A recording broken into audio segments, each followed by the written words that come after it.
She stood in a borrowed dress while the man who promised her everything chose someone else, in front of everyone. But when three dangerous strangers offered her a way out, she made a choice that would start a war. This is the story of Elara Vance, the girl they tried to throw away, who became the one woman an entire territory would kneel for. Stay until the end to see how she turned humiliation into power. Hit that like button and drop a comment with your city. Let's see where you're watching from. The frontier hall smelled like pine smoke and ambition. Elara Vance stood just inside the entrance, one hand gripping the threadbare shawl around her shoulders, the other smoothing down the front of her dress, a pale gray thing her sister had stitched together from scraps over 3 sleepless nights. It didn't fit right. The waist sat too high, and the hem dragged slightly on one side, where Mira had run out of matching thread and had to improvise with something darker. But it was clean, and it was hers, and tonight that had to be enough. She hadn't wanted to come. "You have to go," her sister Mira had insisted that morning, her needles still flashing through fabric even as she spoke, her fingers raw from work. "He promised you, Elara, in front of witnesses. That has to mean something." Elara hadn't been so sure. Rowan Hale's promises had always come with conditions, unspoken ones that shifted when the wind changed, when the season turned, when something better came along. But Mira had looked at her with such desperate hope, the kind that made her eyes too bright and her voice too high, and so Elara had swallowed her doubts and let herself believe just for one night that maybe things could be different. But now, standing in the doorway with 100 pairs of eyes already turning her way, she wasn't sure she believed in anything at all. The gathering hall was packed. Families from every corner of the Northern Territories had traveled for days to attend the harvest choosing, a tradition as old as the settlements themselves, passed down through generations like a sacred oath. It was part celebration, part negotiation, part spectacle. Young men declared their intentions. Young women either accepted or declined. Bonds were made public, witnessed by the community, set into the fabric of social order. Futures were decided. Lives were changed. And Elara Vance, poor as dirt and carrying nothing but her name and the fading memory of her parents' honor, had been promised a future by Rowan Hale himself. She scanned the room, her pulse quickening despite her efforts to stay calm. Lanterns hung from the rafters, casting uneven shadows across the rough-hewn walls. Tables lined the perimeter, crowded with food and drink that smelled better than anything she'd eaten in months. Roasted meat, fresh bread, pies made with real sugar. Musicians tuned their instruments in the far corner, the discordant notes creating an oddly anxious atmosphere. People laughed, voices rising and falling in waves that made her feel very small and very out of place. Then she saw him. Then, Rowan stood near the center of the hall, tall and straight-backed in a dark coat that must have cost more than her family's entire winter stores. His hair was combed back with some kind of oil that made it shine in the lamplight, his jaw clean-shaven, his boots polished to a gleam she could see from across the room. He looked every inch the man he'd always wanted to be, the kind who belonged in places like this, who moved through wealth and status like it was his birthright. He wasn't looking at her. Elara's stomach tightened. She forced herself to move forward, weaving between clusters of people who barely glanced her way. A few did, though. She caught the flicker of recognition, the slight curling of lips, the way conversations dipped and then resumed just a little too loudly. She heard her name, or thought she did, whispered behind hands and hidden smiles. They knew who she was. More importantly, they knew what she wasn't. She kept her chin up and her steps steady until she reached the edge of Rowan's circle. He stood among a group of men his age, traders, landholders, sons of families with money and influence, and futures already mapped out for them. One of them was mid-story, gesturing wildly with his cup sloshing ale over the rim, and the others were laughing like it was the funniest thing they'd ever heard. Rowan's laugh was the loudest. It had a performative quality to it, bigger than necessary, designed to be heard, designed to be noticed. Elara waited. It took him longer than it should have to notice her. When he finally did, his expression shifted, just for a second, into something she couldn't quite name. Surprise, maybe. Or irritation. possibly both. His eyes widened fractionally, then narrowed, and the laugh died in his throat so abruptly one of his companions turned to see what had cut it off. Elara. He said her name like it was a question he hadn't expected to answer, like she was a problem he thought he'd solved. Rowan. She kept her voice level, even though her heart was beating hard enough to hurt, hard enough that she could feel it in her throat. I came. I see that. His gaze flicked down to her dress, lingering on the uneven hem, the mismatched thread, the way the fabric pulled too tight across her shoulders, then back up to her face. The corner of his mouth twitched, but he didn't smile. Wasn't sure you would. You told me to. I said you could come. That's different. The distinction landed like a slap, but she didn't let it show. Not yet. Not here. One of the men beside him, a broad-shouldered trader named Colum, with a red face and breath that smelled like old beer, leaned in with a grin that showed too many teeth. This her, Hale? The one you were going on about last summer? Rowan's jaw tightened. We've talked. Yeah. Talked. That was the word he chose. Not promised, not pledged, not courted. Just talked. Like they'd had a casual conversation about weather or crop yields. Elara felt something cold settle in her chest, spreading outward like frost on glass. But she didn't let it show. You told me to meet you here tonight. You said you'd make it official. The group went quiet. Too quiet. The kind of quiet that had weight to it, that pressed down on everyone in earshot. Colum's grin faded into something closer to discomfort, and the others suddenly found their drinks very interesting. One of them coughed. Another shifted his weight and looked away. Rowan exhaled through his nose, his expression hardening into something defensive. Things change, Elara. Do they? It wasn't a question. It was a challenge. He looked past her, toward the far side of the hall, and she followed his gaze against her better judgment. A young woman stood there, dressed in deep green silk that caught the lantern light like water, that moved when she moved like it was alive. Her hair was pinned up with actual silver clasps, not tin painted to look like silver, but real silver that gleamed. She was beautiful in the way that came easy, the kind that didn't require hope or effort or desperation, just money and good fortune and a family name that opened doors. Elara recognized her, Soren Blackwell, daughter of a family that owned half the timber trade in the Northern Reach and had their fingers in a dozen other enterprises. The kind of family that didn't just have money, they had power, influence, a future that stretched out like a paved road instead of a muddy path. I'm making a smart choice, Rowan said quietly, and there was something almost apologetic in his tone. Almost. You should understand that. Elara stared at him. A smart choice. Yeah. He straightened his shoulders, pulling himself up to his full height like he was trying to convince himself as much as her.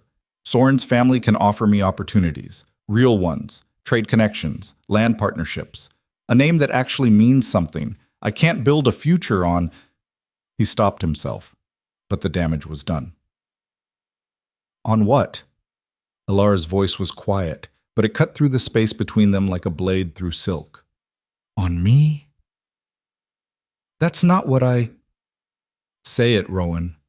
His face flushed, color creeping up from his collar to his hairline. Around them, people were starting to notice.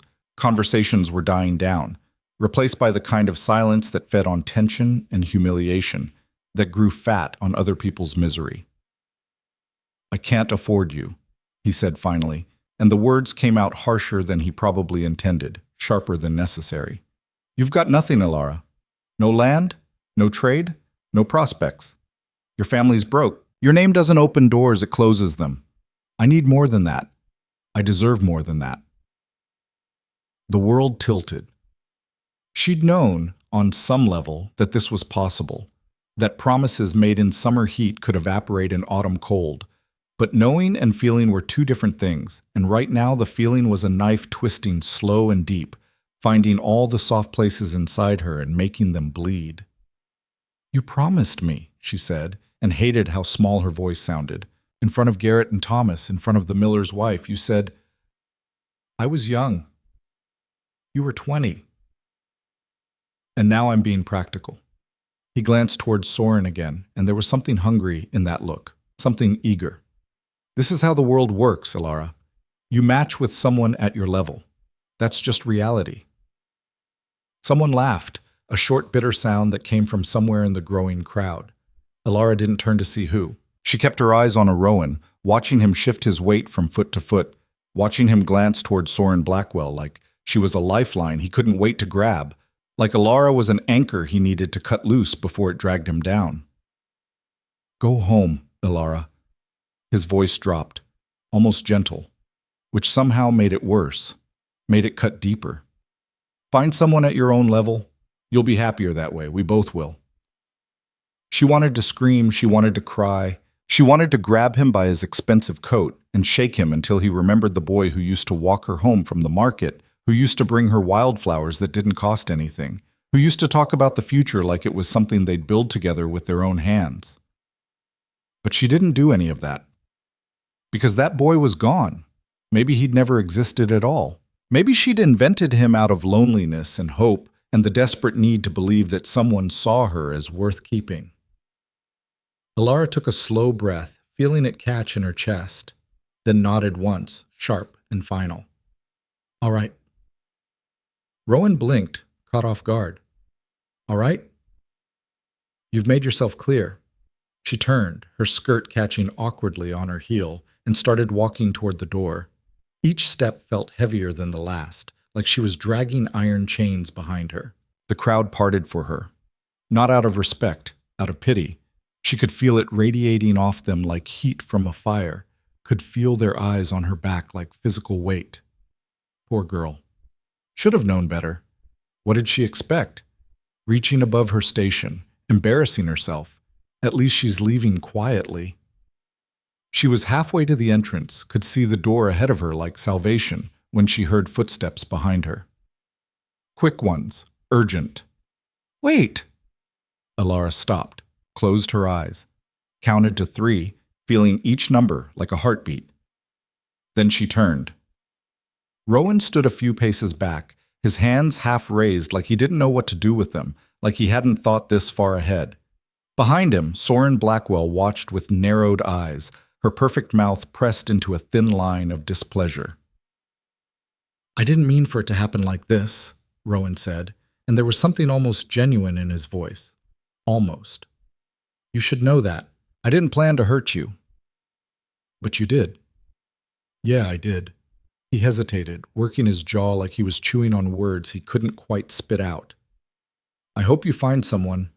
Really. You deserve something. Something. Not someone.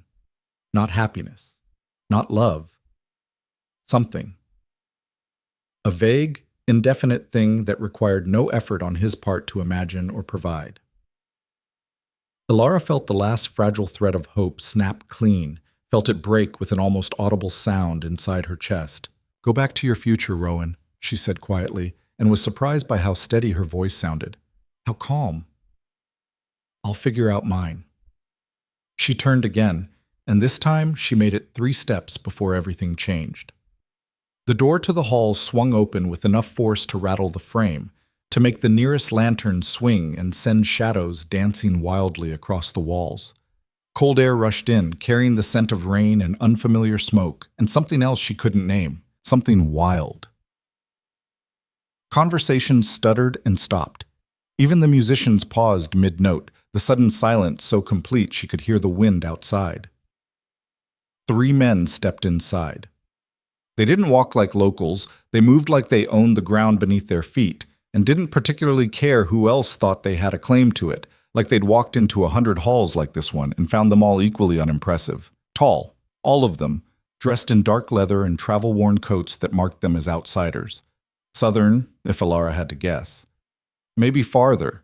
The kind of men who spent more time on the road than under a roof. The one in front was the tallest.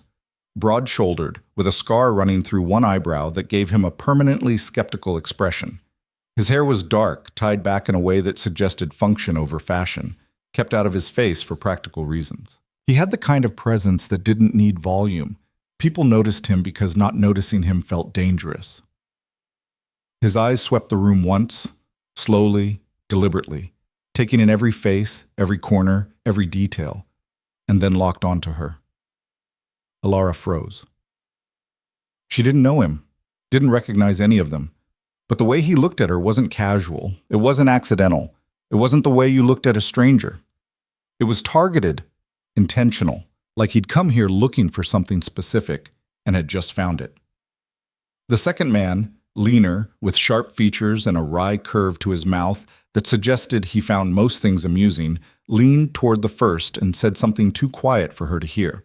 His eyes flicked to her, then away, then back again. The third, younger but no less dangerous looking, just smiled. It wasn't a friendly smile. It was the kind that said he knew something you didn't and was enjoying the advantage. Then the tall one started walking toward her. The crowd shifted, people stepping back instinctively, creating a path without even realizing they were doing it. Elara's pulse hammered in her ears. She wanted to move, wanted to back up or turn away or do something other than stand there like prey caught in lamplight, but her feet felt rooted to the floor. He stopped 2 paces away, close enough that she had to tilt her head back to meet his gaze. Up close, he was even more imposing, not just in size, but in presence. There was something about the way he stood, the way he breathed, the way the air around him seemed to thicken, that made the entire room feel smaller. "You're leaving," he said. His voice was low, rough around the edges, like he didn't use it often and didn't waste it when he did. Elara swallowed, her throat suddenly dry. "I am." "Alone?" "That's usually how leaving works." The corner of his mouth twitched. Not quite a smile, but something adjacent to it, something that suggested approval. "Not tonight." "Won't." Behind her, Rowan's voice cut through the silence, loud and indignant and already defensive. "Who the hell are you?" The tall man didn't even glance his way, didn't acknowledge the question, just kept his eyes on Elara like nothing else in the room mattered. "I'm Cale Drayden. These are my brothers, Finn and Jasper, and we're here to make her an offer." "An offer?" Rowan's voice climbed, cracking slightly on the second syllable. "She's not... You can't just..." "Not yours," Cale interrupted, and now he did look at Rowan, just for a second, just long enough to make his point. That much is obvious. The room erupted. Voices overlapped, some angry, some confused, some just thrilled to have something scandalous to witness, something they could talk about for weeks. Elara heard her name thrown around like currency, heard speculation and accusation and disbelief all tangled together into a knot of noise that made her head spin. But all she could focus on was the man standing in front of her, waiting. "What kind of offer?" she asked, and was surprised she managed to get the words out at all. Kyle tilted his head slightly, studying her. His eyes were dark. She couldn't tell the exact color in the lamplight, but they were steady, unblinking. The kind that gives you a choice, something you didn't have 5 minutes ago. Finn, the lean one with the sharp features, stepped up beside him. "We want to claim you." Jasper, the youngest, added, "All 3 of us." The hall went silent again. Someone dropped a glass and it shattered, the sound sharp and final, and no one moved to clean it up. Elara stared at them, at all 3 of them. Her brain felt like it was moving through mud, trying to process words that didn't make sense. "You don't even know me." "We know enough," Kyle said. "We know you walked in here with your head up. We know you didn't beg when he broke his word. And we know you're stronger than anyone in this room is giving you credit for." "That's insane," Rowan snapped, shoving his way forward, his face red and his hands balled into fists. "You can't just... She's not some prize you can bid on. This isn't how this works." Kyle finally looked at him properly, fully, and something in his expression made Rowan stop moving. "Then why'd you treat her like one?" Rowan's mouth opened and closed, but no sound came out. "You put her in front of this crowd," Kyle continued, his voice quiet but carrying. "You made her hope. Then you chose someone else and told her to accept it, to go home, to find someone at her level. He paused, letting the words sink in. So don't lecture me about how this works. Finn crossed his arms, his smile widening just a fraction. We're offering her what you didn't. Respect. A real choice. Protection. Protection from what? Someone called from the crowd. Jasper's smile never wavered. From people like him. The hall was losing its mind now. People were talking over each other, some shouting, some laughing nervously. The magistrate, a gray-haired woman named Ayla, who ran most of the territory's legal proceedings, was pushing her way through the crowd, her face set in disapproval. But Kael ignored all of it. He turned back to Elara, and when he spoke again, his voice was just for her. We're not asking you to decide this second, but if you walk out that door alone, you'll go back to a life that just got a whole lot harder. People talk. You know that. She did. God, she did. By morning, everyone in a 50-mile radius would know that Elara Vance got publicly rejected at the Harvest choosing, that she'd walked in with hope and walked out with nothing, that she wasn't worth keeping. The whispers would follow her for years. The pity would be worse than hatred. And if I say yes to you? Her voice was steadier than she felt, steadier than she had any right to be. What then? Then we take you south, to our territory.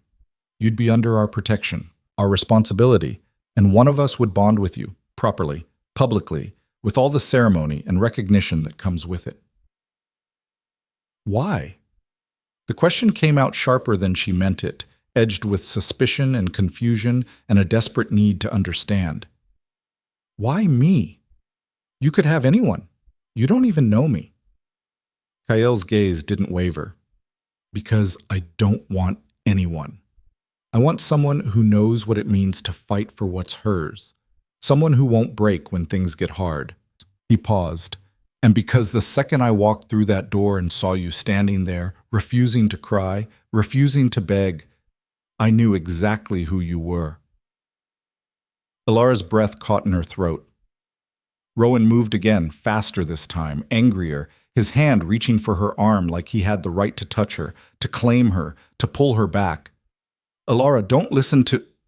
Kael's hand shot out, catching Rowan's wrist mid-reach. He didn't squeeze, didn't twist, just held, firm and immovable. Touch her again, Kael said quietly, and there was something in his voice that made the temperature in the room drop, and we'll have a different kind of conversation. Rowan jerked back like he'd been burned, his face twisting with fury, and something that might have been fear. You think you can just walk in here and take whatever you want? This is our territory, our tradition. You don't have any right? No, Kael said. I think she can choose whatever she wants. That's the difference between you and me. He released Rowan's wrist and stepped back, giving Elara space. Finn and Jasper flanked him, silent but watchful, their eyes tracking everyone in the room like they were cataloging threats. The entire hall was watching now, waiting. The magistrate had stopped trying to push forward and was just standing there, her mouth slightly open, her usual authority completely useless in the face of whatever this was.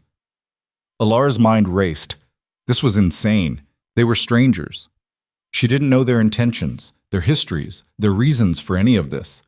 For all she knew, this was some kind of sick game, some southern custom she didn't understand, some trap she was walking into with her eyes open. But then again, she'd trusted Rowan. She'd believed his promises, built her hopes on his words, and look where that had gotten her. At least these men were offering her a choice. At least they were asking instead of assuming. She looked at Kael, really looked at him. Past the scar, past the intimidating presence, past the way everyone in the room seemed afraid of him. There was something in his eyes that didn't feel like pity, didn't feel like charity or obligation, or any of the things she'd spent her life being offered. It felt like recognition, like he saw her, actually saw her. Not what she lacked, but what she had. If I say yes, she said slowly, testing each word before she released it. I'm not doing it because I need saving. I'm doing it because I choose to, because it's my decision, not yours, not his. Mine. Kael nodded once, sharp and approving. Good. Rowan made a noise somewhere between a scoff and a snarl. This is ridiculous. She's nothing. No family, no status, no money, no... Say one more word, Jasper interrupted cheerfully, his smile never faltering, and I'll knock your teeth so far down your throat, you'll be chewing with your stomach. Rowan shut his mouth. Elara took a breath, then another. The room felt too hot, too loud, too full of eyes and judgment and expectations she'd never asked for and couldn't possibly meet. But maybe that was the point. Maybe it was time to stop living by other people's expectations. Time to stop trying to fit into a world that had never made space for her. She looked at Kael, and something in her chest loosened, shifted. I'll go with you. The reaction was immediate and explosive. Gasps, shouts, the scrape of chairs as people stood to get a better view. Someone knocked over a table. Someone else started praying. Soren Blackwell's face went white, then red, then white again. The magistrate found her voice and started shouting about protocol and tradition and legal requirements. Rowan's face went through a similar transformation, pale, then red, then something close to purple. You can't, he started, his voice strangled. I just did. And for the first time all night, Elara felt something other than humiliation. She felt power. Kael didn't smile, but there was satisfaction in his eyes. Something settled and certain. He offered her his hand, palm up, waiting. Then let's get you out of here. Elara reached out, her fingers hovering over his for just a second, and stopped. Because Rowan was moving again, but this time there was something different in his expression, something calculating. His voice rose above the chaos, cutting through the noise with sudden clarity. No, this isn't how this works. She was mine first. I have a prior claim. The room went dead silent. Kael's expression didn't change, but something shifted in the air around him. Something dangerous. You gave up that claim the second you chose someone else. That's not... Tradition says a promise is a promise until it's formally broken. And I never formally broke it. Rowan's voice gained confidence as he spoke, like he was convincing himself along with everyone else. I have the right to contest this, to challenge for her. Challenge? Finn's voice was flat, unimpressed. Yes. Rowan looked around the room, finding the magistrate. Isn't that right, Isla? If a prior claim exists, it can be defended through formal challenge. The magistrate looked uncomfortable, her hands twisting in front of her. Technically, yes, but then I'm calling it, right now, formal challenge, for Elara Vance. The hall erupted again, but this time there was no stopping it. People were shouting, some in support, some in horror. The musicians had abandoned their instruments entirely. Someone started calling for bets. Someone else started crying. Kael didn't flinch, didn't react at all except for a slight tightening around his eyes. You sure about that? I'm sure. Rowan's smile was sharp and ugly, and tradition also says that in a bonding challenge, the fight is to first blood or submission, with witnesses. Tonight.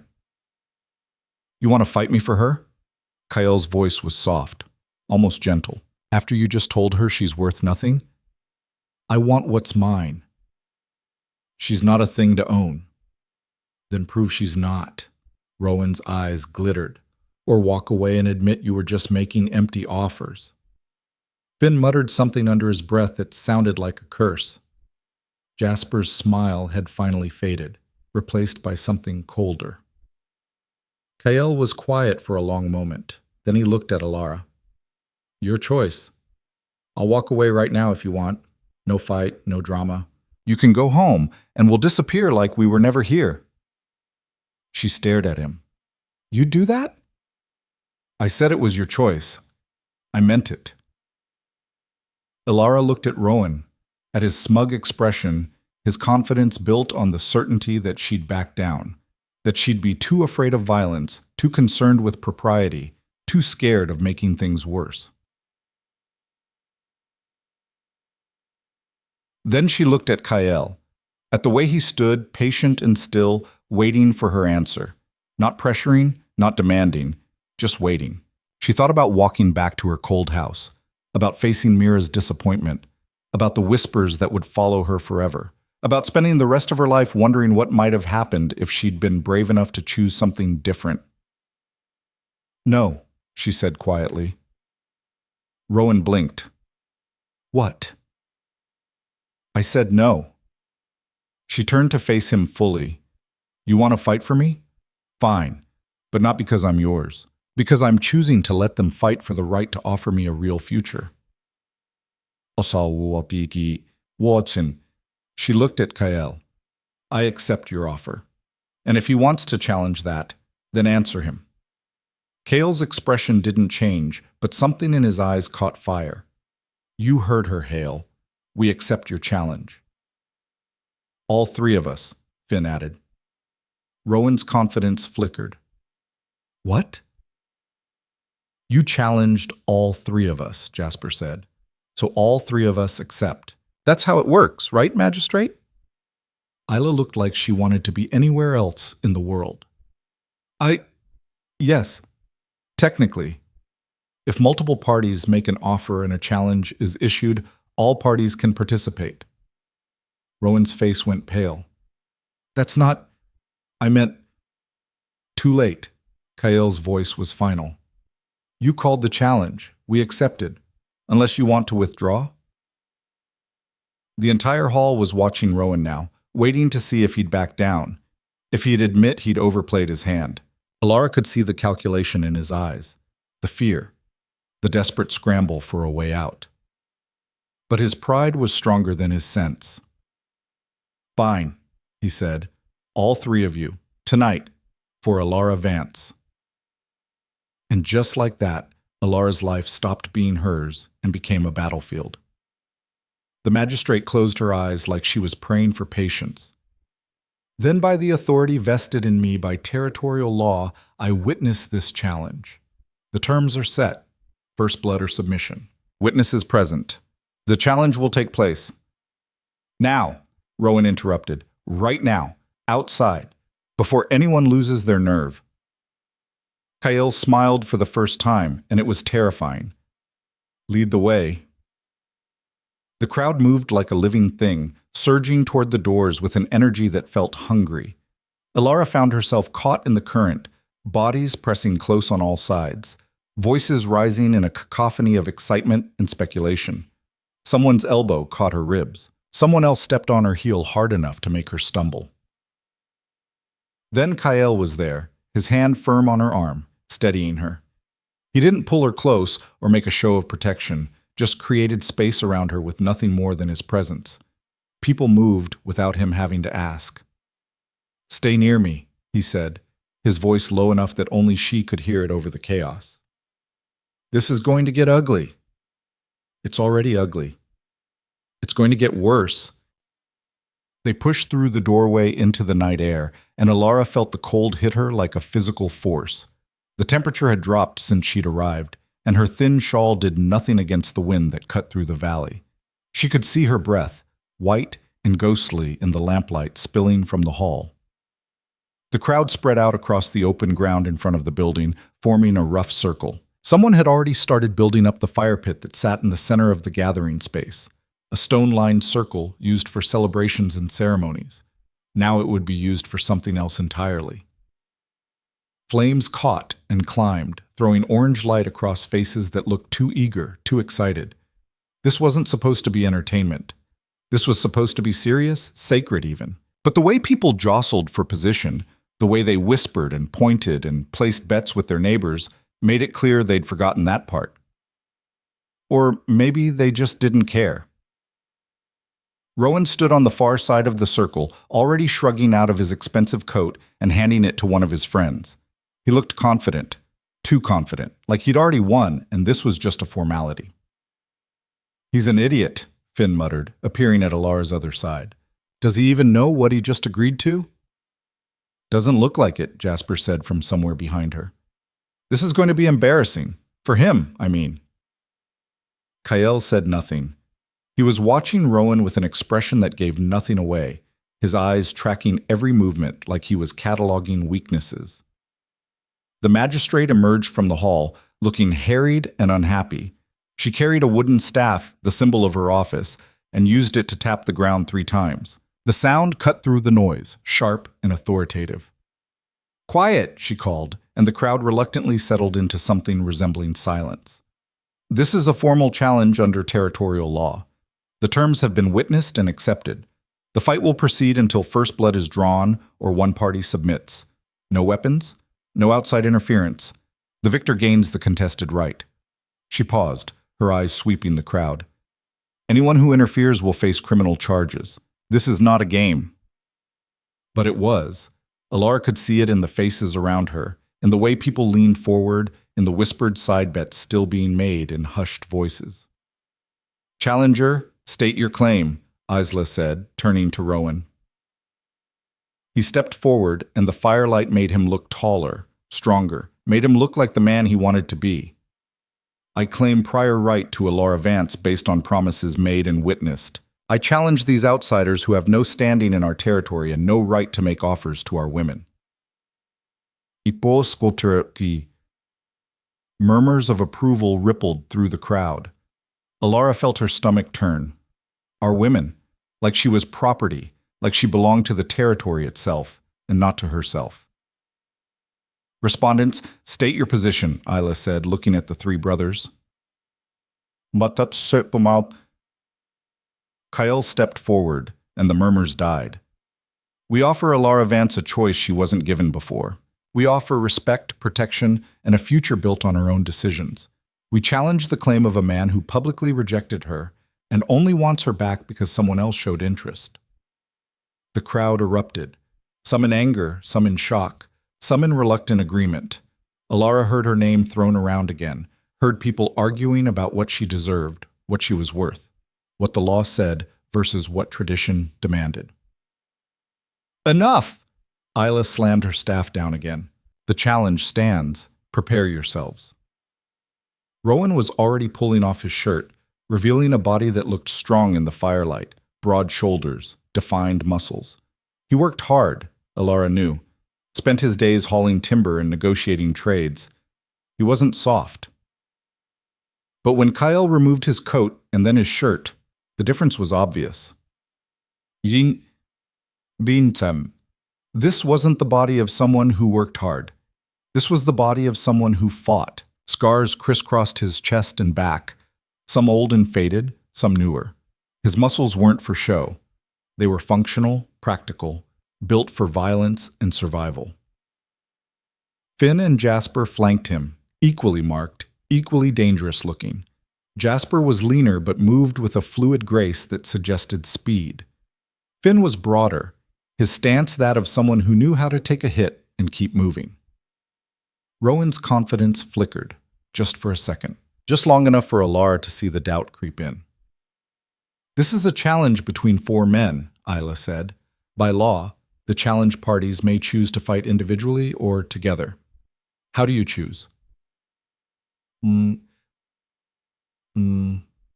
Together, Rowan said quickly. Too quickly. "All 3 at once. That's fair." Kyle smiled, and it wasn't kind. "Your funeral." "Wait, someone called from the crowd. A young man Elara recognized as one of Rowan's friends pushed forward. "That's not fair. 3 against 1? Let me stand with him." "Me too," another voice called. Then another. Within seconds, 3 more men had joined Rowan's side, all of them stripping off their coats, all of them looking eager for a fight. The crowd's energy shifted, becoming something darker, more volatile. This wasn't about a bonding challenge anymore. This was becoming something else, something tribal. Isla looked like she wanted to object, but the crowd was already roaring approval. "This is highly irregular." "But not illegal," Rowan interrupted. "The law says challenged parties can fight together. It doesn't say the challenger can't have support."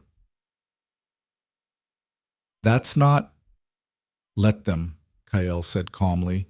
"Makes no difference to me." Isla stared at him. "You understand you're now facing 4 men?" I can count. This is madness, she muttered, but stepped back. Very well. 4 against 3. May reason forgive us all. She raised her staff. When I strike the ground, you begin. When I strike it again, you stop. Understood? Both sides nodded. Elara's heart was hammering so hard she thought it might break through her ribs. This was insane. 4 against 3. Men who'd grown up together, who knew each other's fighting styles, who had territory advantage and crowd support. Finn caught her eye and winked. Actually, winked. Like this was fun. Maybe he was crazy. Maybe they all were. Isla raised her staff high. The crowd held its breath. She brought it down hard, the crack echoing across the valley. And hell broke loose. Rowan moved first, lunging straight for Kael with a wild swing that had more anger than technique behind it. Kael sidestepped it easily, almost lazily, and drove his elbow into Rowan's kidney hard enough to make him stumble. The other 3 men rushed forward together, trying to use their numbers advantage. Finn met 2 of them head-on, his movements fast and precise. He ducked under the first swing, came up inside the second man's guard, and delivered a sharp jab to the throat that sent the man reeling backward, gasping. Jasper danced around the third, grinning like this was the best night of his life. Come on, big guy, you can do better than that. The man, Colum, Elara realized, the traitor with the red face, threw a heavy punch. Jasper slipped it and responded with 3 quick strikes to the ribs that sounded like drum beats. Rowan recovered and came at Kael again, this time more cautious. They circled each other, and Elara could see the moment Rowan realized he was outmatched. It was in his eyes, and the way his confidence bled away into something closer to desperation. He feinted left, went right, and managed to land a glancing blow to Kael's jaw. The crowd cheered. Kael's head snapped to the side, and for a second he just stood there. Then he turned back, touched his lip where it had split, looked at the blood on his fingers. Good, he said. I was worried this would be boring. What happened next was brutality dressed up as a fight. Kael moved like water and struck like stone. Every movement was efficient, calculated, designed for maximum impact with minimum waste. He didn't showboat, didn't play to the crowd, just systematically dismantled Rowan's defense with punches that landed with sickening precision. Though Rowan tried to fight back, really tried. But it was like watching someone try to fight the ocean. Every move he made, Kael was already 2 steps ahead. Every opening he thought he saw was a trap. On the other side of the circle, Finn had already dropped one of his opponents. The man lay on the ground, conscious but clearly done, holding his ribs and trying to remember how to breathe. The second was still fighting, but barely. His face was a mess of blood and swelling. Jasper was toying with Colum now, letting him throw punches that never landed, exhausting him. Getting tired? You want a break? We can take a break if you need one. Colum snarled and rushed him. Jasper waited until the last possible second, then dropped low and swept Colum's legs out from under him. The big man went down hard, his head bouncing off the packed earth. He didn't get up. Rowan was the last one standing, and he knew it. Elara could see it in the way he moved, in the panic starting to replace whatever courage had brought him here. He was bleeding from his mouth and nose, favoring his left side where Kael had landed several devastating body shots. Submit, Kael said quietly. There's no shame in it. You're done. No. Rowan spat blood onto the ground. Not until... He never finished the sentence. Kael moved in close, too fast for Rowan to react, and delivered a combination that would have looked beautiful if it wasn't so violent. 3 punches, each one precise, each one designed to hurt. Rowan's knees buckled. Kael caught him before he hit the ground, holding him upright almost gently. It's over, he said. Let it be over. For a long moment, Rowan just stared at him, blood running down his chin, his eyes unfocused. Then something broke behind those eyes. Pride, maybe, or the last remnants of whatever had made him think this was a good idea. I submit, he whispered. Isla's staff cracked against the ground. The challenge is concluded. The respondents are victorious. The crowd's reaction was mixed. Some cheered. Some stood in stunned silence. Some looked angry, like they'd been cheated out of something they were owed.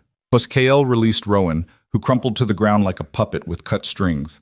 Then he turned and walked straight to Elara, his chest heaving, blood on his knuckles, his lips still bleeding from the one punch Rowan had managed to land. He stopped in front of her and dropped to one knee. The crowd went silent. "You saw what I can do," he said, his voice rough from exertion. "You saw what I'm willing to do, but I'm not claiming you because I want to fight. I'm asking because you deserve to be asked." He held out his hand, palm up. "Come south with us. Build something new. Make your own choices. I can't promise it'll be easy, but I can promise it'll be yours." Elara stared at him, at this man who'd walked into her disaster of a night and offered her an escape she hadn't known she needed, who'd fought for the right to offer her a choice, not the right to own her. She looked around the circle, at the faces watching her, some sympathetic, some contemptuous, some just curious to see what the poor girl would do now. She looked at Rowan, still on the ground, being helped up by his friends. He wouldn't meet her eyes.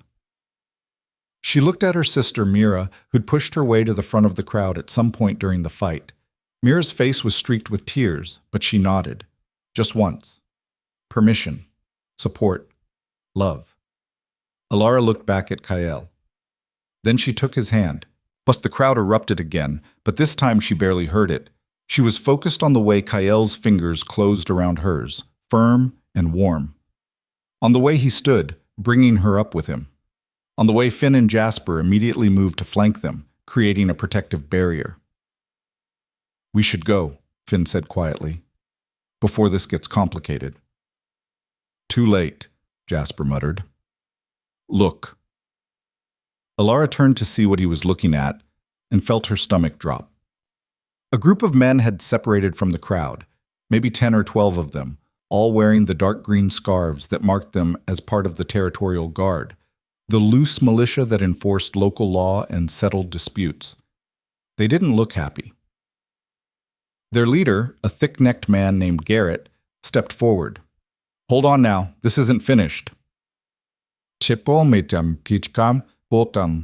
The challenge was witnessed and concluded, Kael said.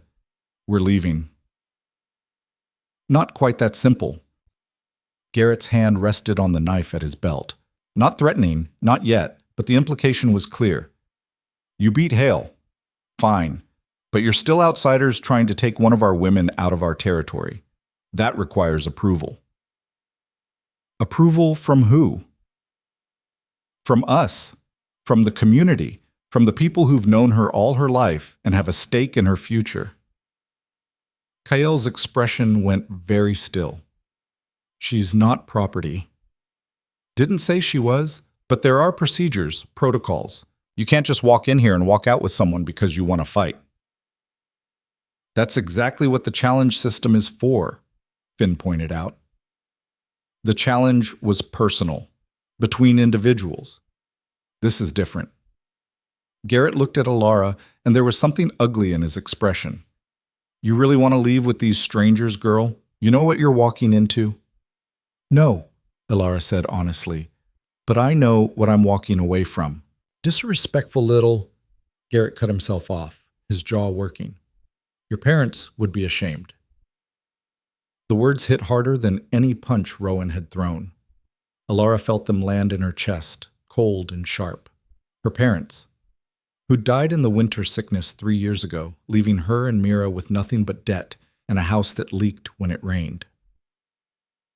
"My parents would want me to survive," she said quietly, "and I can't do that here. Not anymore." "So you run?"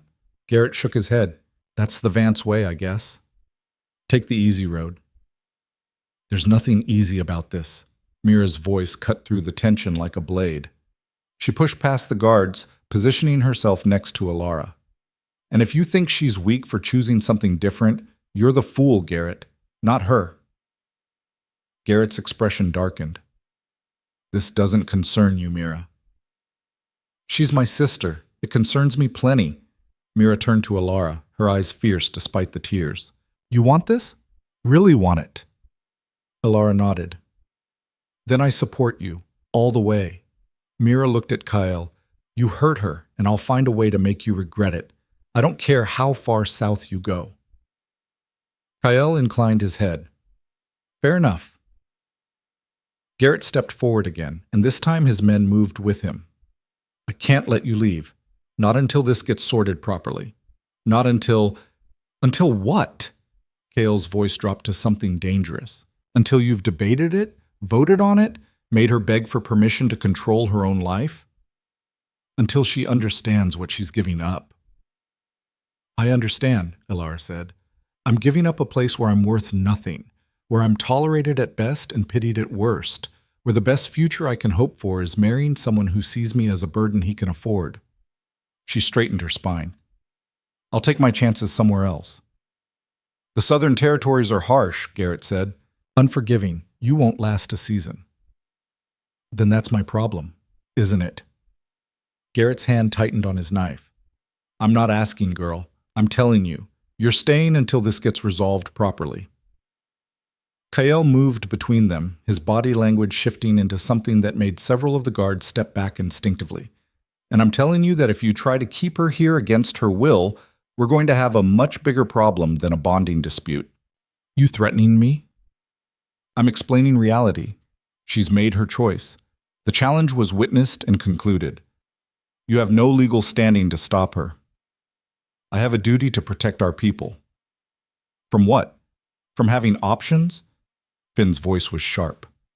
Because from where I'm standing, you're trying to trap her in a place that's already failed her. Otus. The tension ratcheted higher. The crowd had gone silent again, watching this new confrontation with the same eager energy they'd brought to the fight. Some of them looked uncertain now, like maybe they were realizing this had gone too far. But Garrett and his men didn't budge. Elara felt something crystallize inside her, a decision, a line. She stepped around Kyle, putting herself directly in front of Garrett. You want to stop me? Then you'll have to tie me up and drag me back. You'll have to lock me in a room and post guards, because I'm leaving, tonight, with them. And the only way you prevent that is force. Garrett stared at her. You don't know what you're saying. I know exactly what I'm saying. For the first time in my life, I know exactly what I want. She paused. Are you really going to stop me? Are you going to be the man who imprisoned a woman for choosing her own future? The silence stretched out, brittle and breakable. Then Isla's voice cut through it. Let her go, Garrett. Everyone turned to look at the magistrate. She stood at the edge of the circle, her staff planted firmly in the ground, her expression tired but resolute. The challenge was legal and properly witnessed. She's of age. She's made her choice. You have no authority to detain her. Isla looked at Elara. I think this is a mistake. I think you're being reckless, but it's your mistake to make. Garrett looked like he wanted to argue, but Isla's authority carried weight. After a long moment, he stepped back. Fine, let her go. Let her learn the hard way. He looked at Elara with something that might have been pity or might have been contempt. Don't come crying back when it all falls apart. I won't, Elara said. Kyle touched her elbow gently. We have horses a mile down the valley. We should move before anyone changes their mind. Elara nodded, then turned to Mira. Her sister was crying openly now, but she was smiling through it. Write to me, Mira said. Please, let me know you're okay. I will. I promise. Elara pulled her into a fierce hug. Thank you for believing in me. Always, Mira pulled back, wiping her eyes. Now go, before I change my mind about letting you. Elara turned back to Kyle. I'm ready. They moved as a unit, the four of them, cutting through the crowd that parted reluctantly.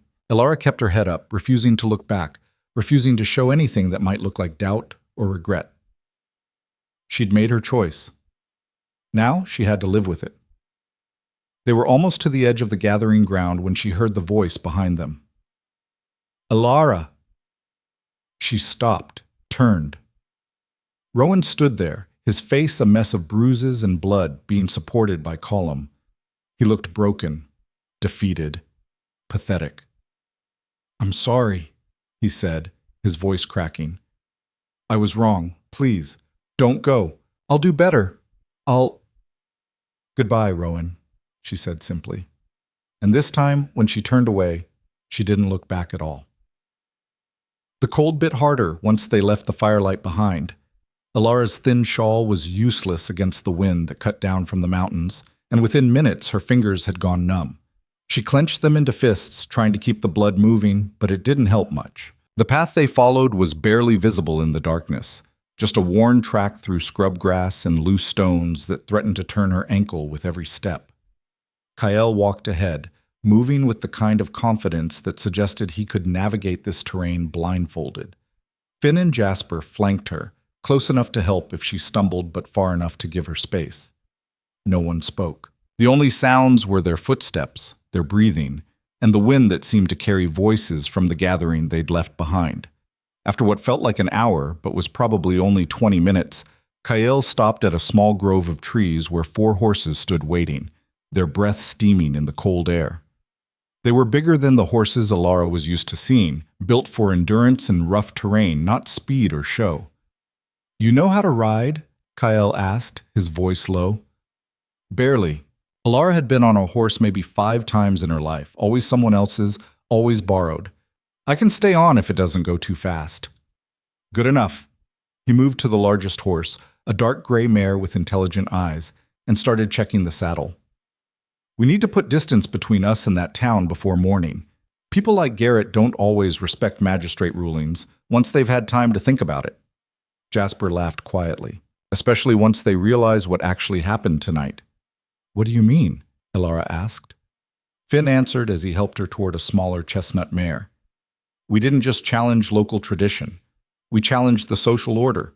Men like Hale and Garrett, they rely on women like you having no options. It keeps them in control. You leaving changes the equation. They'll want to make an example of you, Kyle said bluntly. Make sure other women don't get the same idea.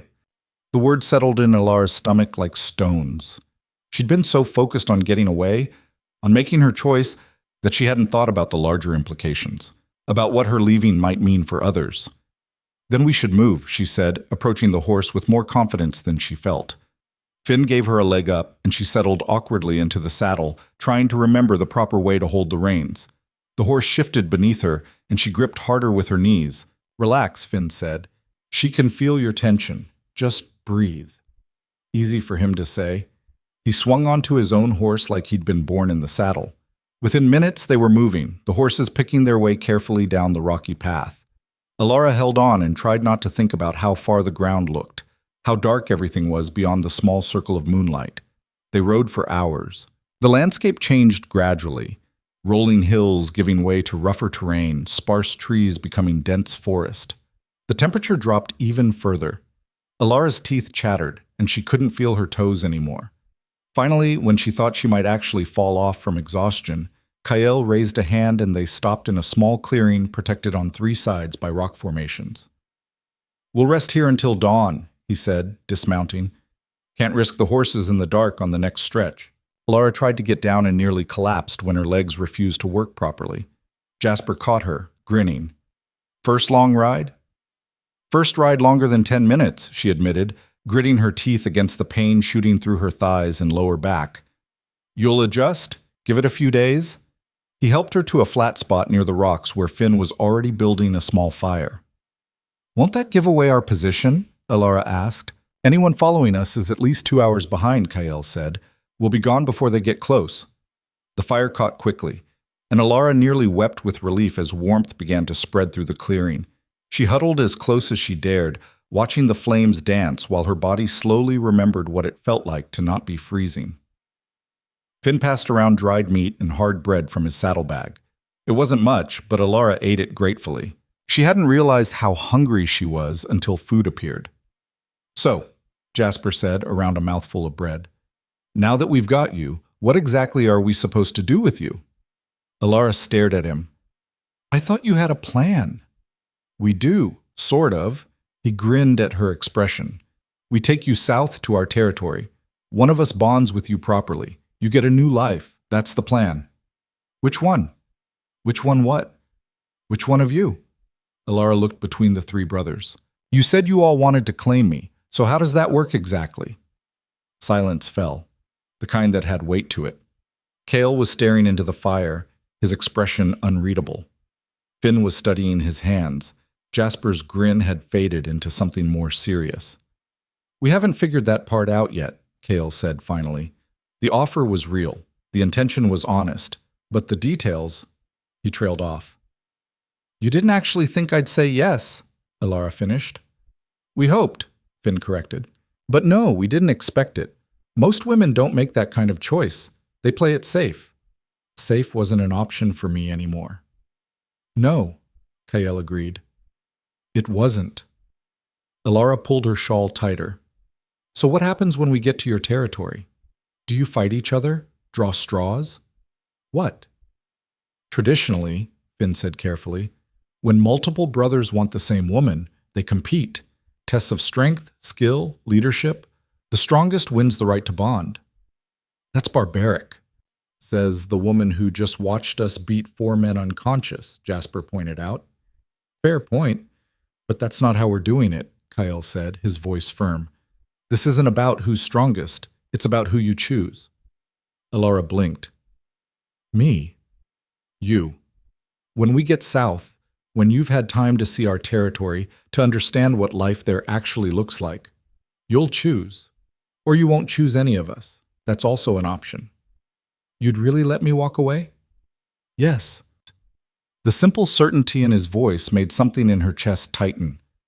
Why are you doing this? Really? You still haven't told me. Cale was quiet for a long moment, watching the fire. When he spoke, his voice was rougher than usual. Because 3 years ago, I watched my father force my mother into a bond she didn't want.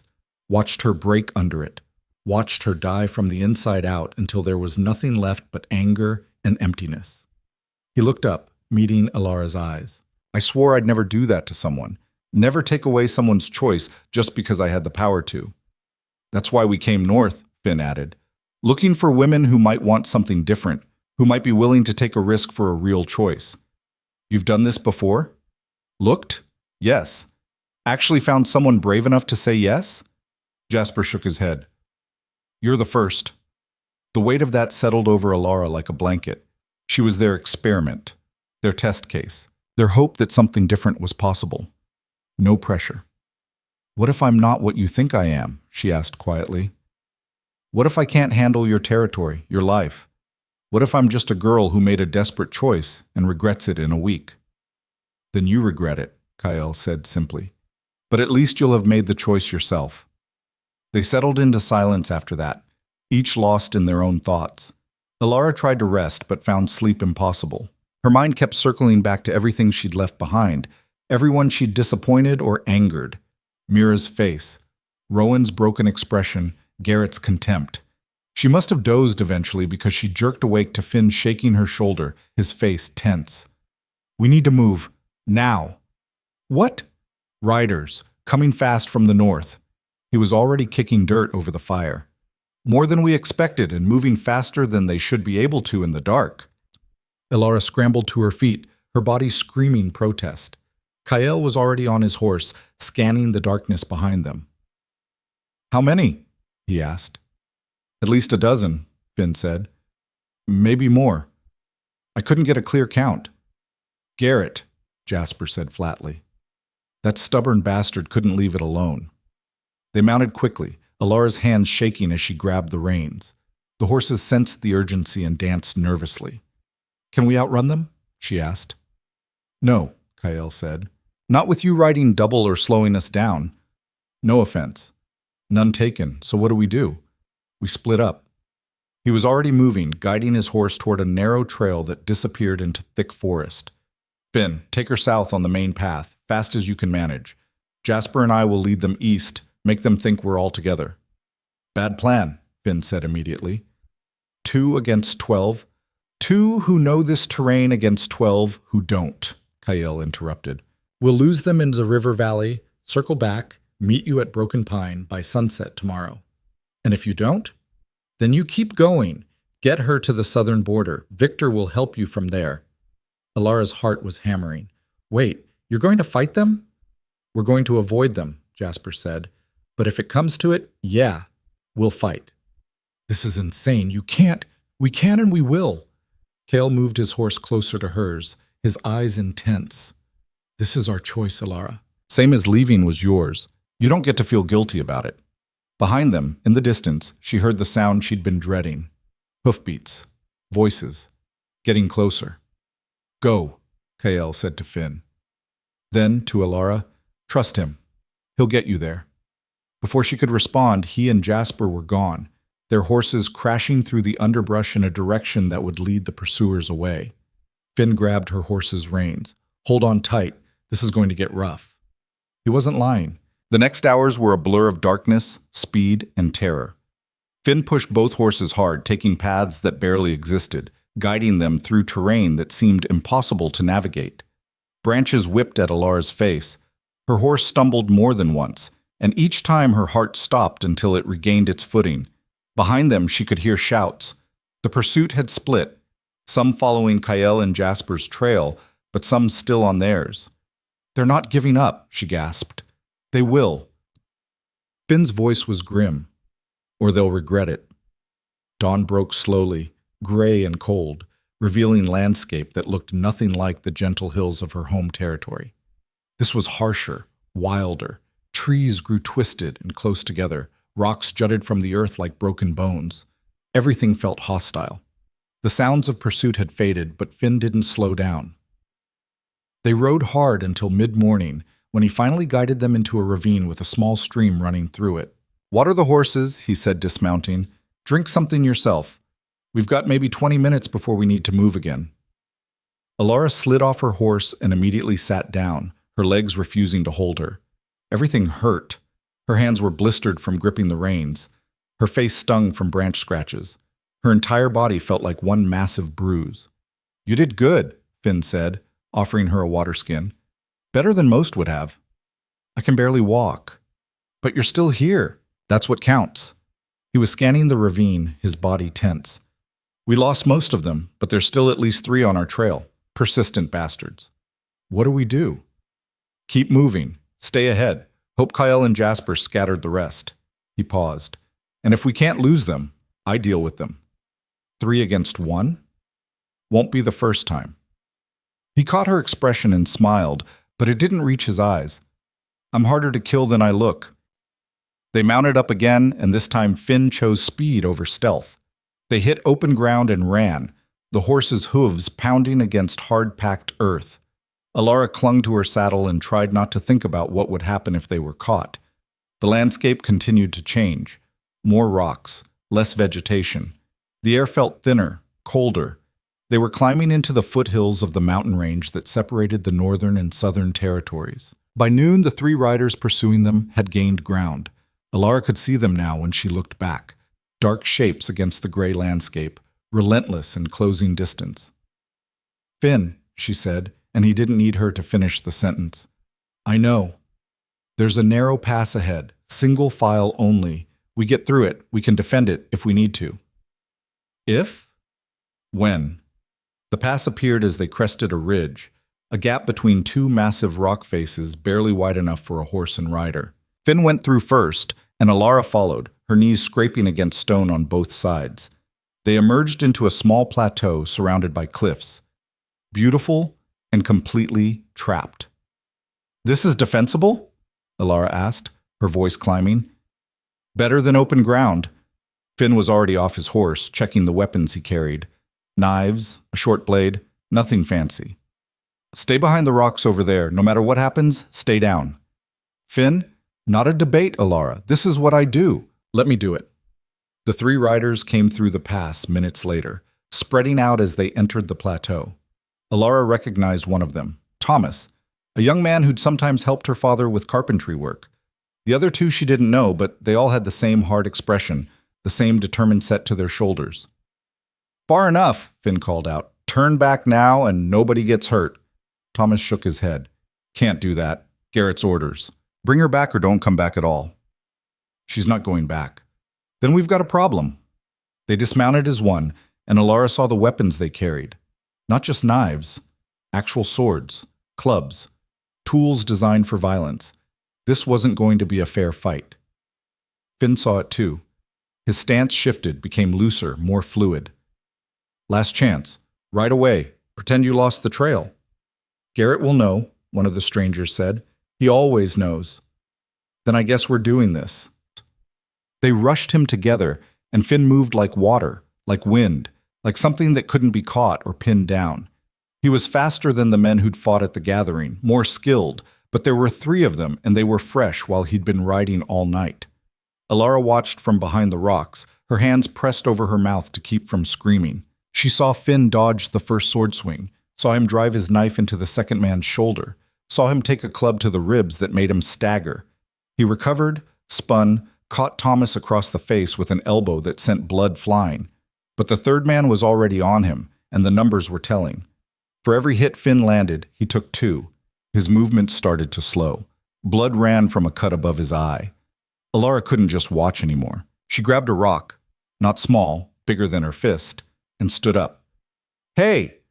All 4 men turned to look at her. She threw the rock as hard as she could. It hit one of the strangers in the temple, and he went down hard, not moving. The other 2 looked between her and Finn, calculating new odds. She's with me, Finn said, breathing hard. And she's not going anywhere. Thomas hesitated. He was bleeding from his nose and mouth, favoring his left arm. Garrett will send more. This doesn't end. Yeah, it does. The voice came from the pass entrance, and Elara's heart leaped. Kyle walked through, Jasper right behind him. Both of them were bloody but moving, armed and dangerous. Told you we'd meet at Broken Pine, Jasper said cheerfully. But this works too. The odds had shifted dramatically. Thomas and his remaining companion exchanged glances, then very slowly raised their hands. We're done, Thomas said. Tell Garrett we lost the trail. Tell him whatever you want. Tell him the truth, Kale said. Tell him she made her choice and it's done. Tell him if he sends more men, they won't come back. Thomas nodded slowly, helping his injured companion toward the horses. They took the unconscious man Elara had hit, draping him over a saddle, and rode back through the pass without another word. Silence fell over the plateau. Finn sat down hard, pressing a hand to his ribs. Took your time. We had company, Kyle said. 9 of them. Very persistent. He looked at Elara. You okay? She nodded, not trusting her voice. Good. He moved to check on Finn, his hands efficient and practiced as he examined the damage. You'll live. Bruised ribs, maybe cracked. Nothing serious. Feels serious. It'll feel worse tomorrow. Kale looked up at Elara again. You threw that rock? I couldn't just watch. Something changed in his expression, softened. No, I guess you couldn't. He stood, wincing slightly. We need to keep moving. They might send reinforcements, and I don't want to test our luck again today. Where are we going? Elara asked. South, to the border, then home. Kale paused. Our home, if you still want it. Elara looked at the 3 of them, bloody, battered, exhausted. They'd fought for her, bled for her, protected her from people who wanted to drag her back to a life she'd rejected. I want it, she said. They rode for 3 more days, pushing hard, stopping only when the horses needed rest. The landscape grew more brutal with each mile. Rocky ridges gave way to barren valleys. Trees became scarce, then disappeared entirely. The wind never stopped, and the cold was constant. On the 4th day, they crested a ridge, and Elara saw it, spread out below them, a settlement carved into the harsh landscape. Stone buildings built to withstand weather that would crush anything softer. People moving between structures with purpose and efficiency. Welcome to Drayden territory, Kale said quietly. The settlement looked nothing like the warm wooden buildings of her home. This was stone and iron, built for survival instead of comfort. It looked hard, unforgiving. It looked like exactly where she belonged. They descended slowly, and Elara felt eyes tracking their approach. People stopped what they were doing to watch. By the time they reached the settlement's center, a crowd had gathered. A woman stepped forward, older, with silver-streaked hair, and the kind of presence that suggested authority earned through respect, not birth. Kael, Finn, Jasper, you're back. Her eyes moved to Elara. And you brought someone. This is Elara Vance, Kale said, dismounting. She's under our protection. Murmurs ran through the crowd. Not hostile exactly, but not welcoming either. Curious, skeptical, judging. From the north? The woman asked. Yes. Did you claim her properly? Challenge was witnessed and won. But the final bonding hasn't happened yet. That's her choice to make. The woman's eyebrows rose. Her choice? Yes. More murmurs, louder this time. Elara could feel the weight of their attention, their doubt. They were wondering the same thing she'd wondered. Why would 3 men fight over someone like her? What made her worth the trouble?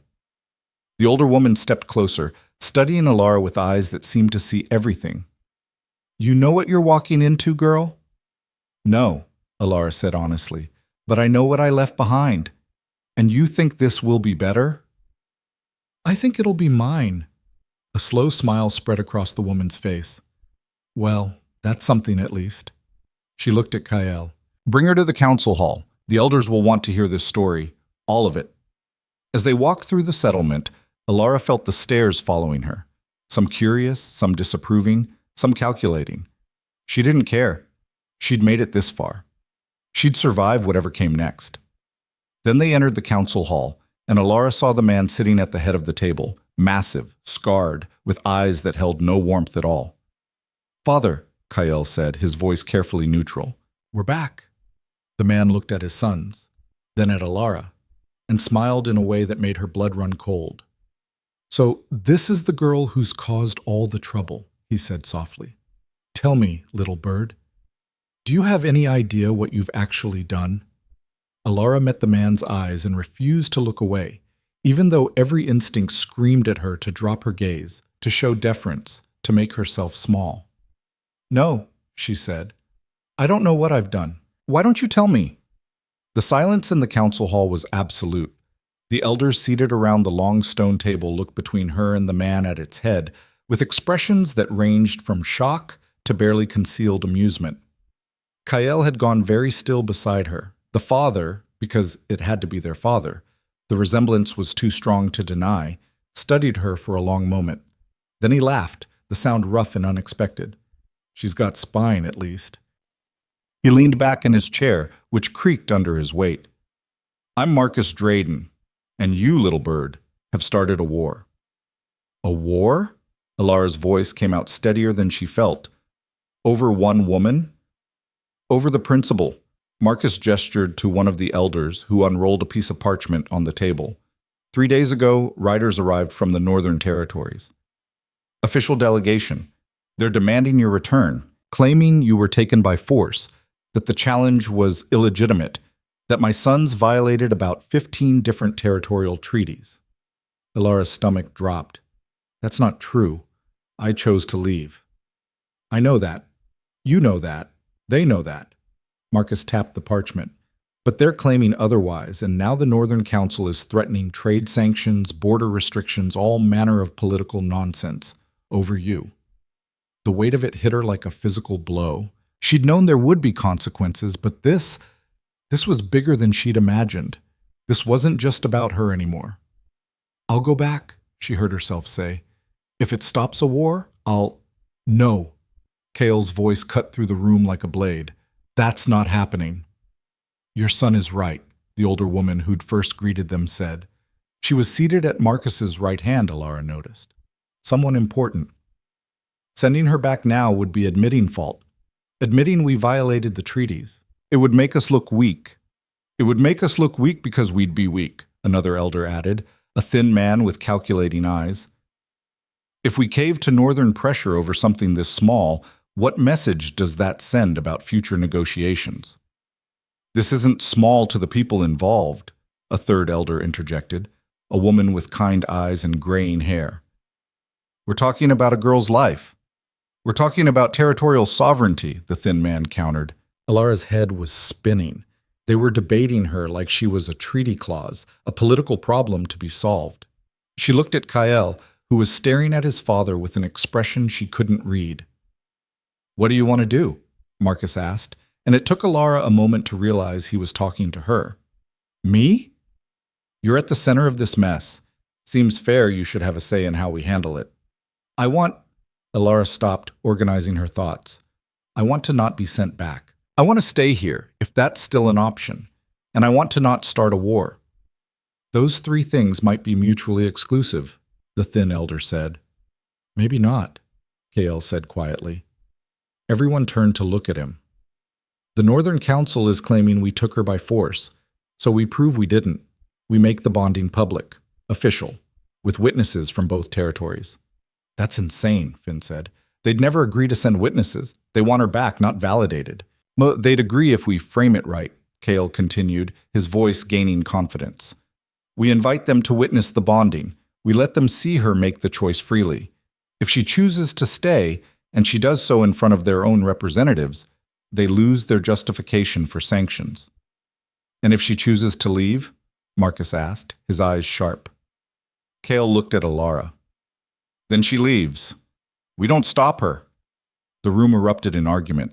Several elders shouted at once, their voices overlapping.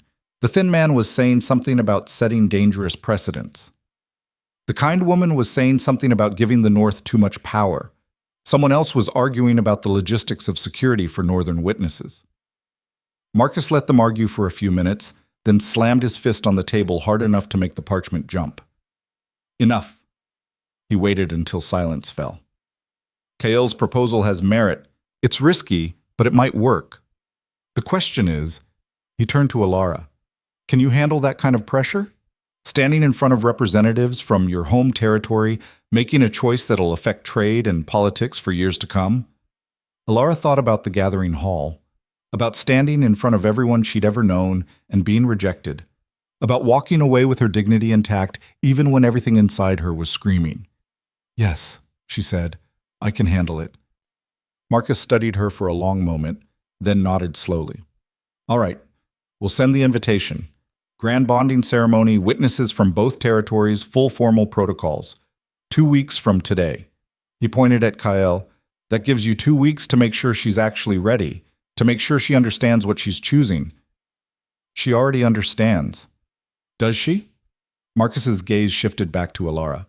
You've been here for all of an hour. You don't know our customs, our laws, our way of life. You don't know what it actually means to bond with one of my sons. You're making a choice based on what you're running from, not what you're running to. The words stung because they were partially true. Elara lifted her chin. Then I'll learn. I've got 2 weeks. Something that might have been respect flickered across Marcus's face. We'll see. He stood, the meeting clearly over. Kael, she's your responsibility. Keep her safe, keep her informed, and for the sake of every treaty we've got, make sure she knows what she's doing. The elders filed out, leaving Elara alone with the 3 brothers and Marcus. The silence felt heavy. You're going to regret this, Marcus said conversationally. Politics aside, bonding into this family is hell. Ask their mother. He paused. Oh, wait, you can't. She's dead. Father, Kael started, his voice tight. What? It's the truth. Marcus moved toward the door, then stopped. 2 weeks, little bird. Use them well. Because once you make that choice in front of witnesses from both territories, there's no taking it back. You'll be locked in. For life. He left, and Elara felt her knees go weak. She sat down hard in the nearest chair. He's charming, she said faintly. He's testing you, Finn said, seeing if you'll break under pressure. It's what he does. Did I pass? You're still here, aren't you? Jasper grinned, but it was strained. Though he's not wrong about the ceremony being a problem, the Northern delegation will come ready to find any excuse to claim coercion. They'll be looking for hesitation, doubt, anything they can use to justify taking you back. Then I won't give them any. Elara looked at Kael. You said I'd have 2 weeks to learn. Teach me. The next 2 weeks were the hardest of Elara's life. Kael hadn't been exaggerating about the Southern territories being harsh. Everything here was harder, colder, more demanding than anything she'd known. The people worked from before dawn until after dark, carving survival out of stone and ice and determination. They put her in a small room in the main hall, private, warm, more comfortable than anywhere she'd ever lived. She should have been grateful. Instead, she felt trapped, isolated. People stared when she walked by but rarely spoke to her. She was an outsider, a political problem, a curiosity. The only people who treated her like a person were the three brothers and, surprisingly, the older woman from the council, whose name Elara learned was Helena. She was Marcus's sister and the territory's chief administrator. "You'll need to understand our customs," Helena said on the second day, settling into a chair across from Elara in what served as the settlement's library. "Not just for the ceremony, but for surviving here afterward. I'm a quick learner." "You'll need to be." Helena opened a thick book. "Let's start with bonding law. In the South, a bond isn't just a personal choice. It's a political alliance, an economic partnership, and a social contract. When you bond with someone from a prominent family, and the Draydens are about as prominent as it gets, you're taking on responsibilities." "What kind of responsibilities?" "Representing the family in negotiations, managing household resources, mediating disputes, producing heirs." Helena's eyes were sharp. "You understand that last part isn't optional, right? Especially given the political nature of this bonding. They'll expect proof of commitment." Elara's face heated. "I understand." "Do you?" "Because you'll be expected to produce a child within the first year. That's how we prove bonds are legitimate, that they're not just political theater." The reality of it hit hard. This wasn't just about choosing a future. This was about becoming someone else entirely, someone with obligations and expectations and a role to play. "I can do that," Elara said, hoping it was true. Helena studied her. "You're braver than you look, or more foolish. I haven't decided which yet." The days blurred together. Mornings with Helena, learning law and custom, and the intricate web of relationships that govern Southern society. Afternoons with the brothers, learning the territory itself, where the water sources were, which paths were safe, how to read weather patterns that could turn deadly without warning. Kale taught her about leadership and decision-making, about the weight of responsibility that came with power. Finn taught her about resource management and trade, about how every choice had economic consequences. Jasper taught her about people, how to read them, how to navigate social situations, how to turn enemies into allies. At night, alone in her room, Elara questioned everything. Was she really doing this? Was she really going to bond with someone she barely knew in front of representatives who wanted to drag her home, committing to a life she didn't fully understand? But then she'd remember Rowan's face when he'd chosen someone else. Remember Garrett's contempt. Remember the pity in everyone's eyes as she'd walk toward the door. And she'd know she was making the right choice, even if it was terrifying. On the 8th day, a runner arrived from the north. The delegation had accepted the invitation. They'd arrive in 5 days. Among them would be Magistrate Isla, Garrett, and... Elara's heart sank when she heard the name. Rowan Hale. Why would he come? She asked Kyle that evening. They were walking the settlement's perimeter, a routine he'd established to help her learn the layout. To try to change your mind, or to prove he still has a claim. Kyle's voice was neutral, but his jaw was tight. The Northern Council probably insisted. He's their best argument that you had other options, that leaving was reckless. He gave up that argument when he chose Soren. Logic doesn't matter in politics. Optics do. They'll frame him as the devoted suitor you abandoned, paint us as manipulators who took advantage of your desperation. Elara stopped walking. That's not what happened. I know, you know, but they'll tell their version, and we'll tell ours. And the truth will be somewhere in the middle where nobody can quite reach it. He turned to face her. That's why the ceremony matters. Why your choice, made publicly, shuts down their narrative. No pressure. Mountains of pressure. He smiled slightly. But you can handle it. You've already proven that. Have I? I haven't really done anything yet except learn and prepare. You threw a rock at an armed man to help Finn. You faced down my father without flinching. You've spent 2 weeks learning customs that take most people months to understand. His voice softened. You're stronger than you think, Elara. Something in her chest tightened. Which one of you am I supposed to choose? You still haven't said. Kyle was quiet for a long moment, his eyes on the distant mountains. The one you want. The one you can see a future with. Or none of us, if that's what's right. You'd really accept that? After everything? Yes. He looked at her then, and his eyes were serious. Because a bond built on obligation is worthless. My mother taught me that, even if she didn't mean to. They walked in silence after that, and Elara found herself watching him, really watching. The way he moved, careful and controlled. The way he noticed everything. A loose stone in the path, a light burning in a window that shouldn't be occupied. The shift in wind direction that meant weather changing. He carried responsibility like it was oxygen. Essential. Heavy. Inescapable. Over the next few days, she watched Finn and Jasper the same way. Finn was brilliant with numbers and logistics, could calculate supply needs and trade ratios in his head faster than she could write them down. He was also kind in quiet ways, making sure she ate when she forgot, leaving books he thought she'd enjoy outside her door, adjusting training sessions when he could see she was exhausted. Jasper was the opposite, loud, cheerful, always ready with a joke or a story. But she noticed how people relaxed around him, how he could diffuse tension with a well-timed comment, how he remembered everyone's names and asked about their families. He made people feel seen. 3 brothers, 3 different kinds of strength. Any of them would be a good choice. But she only wanted one. The realization came quietly on the 11th day, while watching Kael mediate a dispute between 2 families over water rights. He listened to both sides, asked clarifying questions, then proposed a solution neither had considered that left everyone satisfied. Afterward, she'd asked him how he'd thought of it. "I just tried to see what they actually needed instead of what they said they wanted," he'd said. Usually those are different things. That was when she'd known. Not because of some dramatic moment or grand gesture, but because of who he was in the small moments when no one important was watching.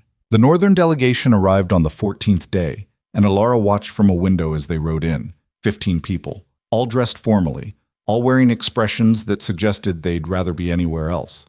She spotted Isla immediately, still carrying her magistrate's staff. Garrett was there, looking grim. And Rowan, pale and nervous, riding between 2 older men she didn't recognize. "They brought lawyers," Helena said from beside her. "They're planning to contest the bonding on legal grounds if the ceremony doesn't go their way. Can they do that?" "They can try. Won't work if you make your choice clear, but they'll make noise about it." Helena paused. "That boy down there, the pale one, he means something to you?" "He used to, not anymore." "You sure? Because if you have doubts, now's the time to voice them, before this becomes a spectacle." Elara turned away from the window. "I don't have doubts." "Then tomorrow should be interesting." The ceremony was set for noon, in the central square where the entire settlement could witness it. The northern delegation would stand on one side, the southern community on the other, with Elara in the middle making her choice for everyone to see. That night, she couldn't sleep. She paced her room, trying to calm her racing thoughts. Every worst-case scenario played through her mind. What if she froze? What if Rowan said something that made her hesitate? What if the political pressure was too much, and she cracked? A knock on her door made her jump. "It's me!"